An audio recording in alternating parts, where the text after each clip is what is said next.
Acts chapter 6 verse 2, there was a conversation there about service. You know, prior to that time, a service was being carried out on the distribution of the things that had been supplied to that early church in Jerusalem. And the service was not reaching everybody, so there was a complaint.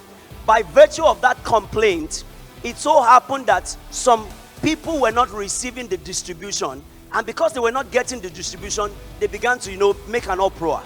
And then the apostles made a statement. They said, it is not right for us to leave the ministration of the word and prayer and be 7 tables. And by that statement, they made us understand that there are 2 dimensions of service. There is service at the altar and service at the table. Can we please say service at the altar and service at the table? This service at the altar is not just services offered from the altar, but it has a scope.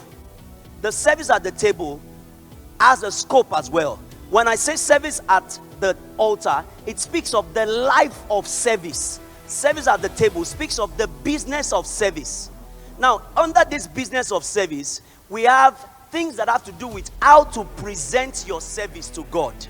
And that's where we have departments like protocol, departments like ushering, departments like maybe child care, departments like maybe traffic and security, departments like public relations, departments, that have to do with giving order, providing, excellent administration, coordination. They are actually services to God, but they deal with the business of service. Now, this one at the altar deals with the life of service. It has to do with your life as a Christian whose life is sanctified, whose life is purified, whose life is acceptable to God, who has a prayer life, who has a study life. That is the life of service. And both of them are equally important.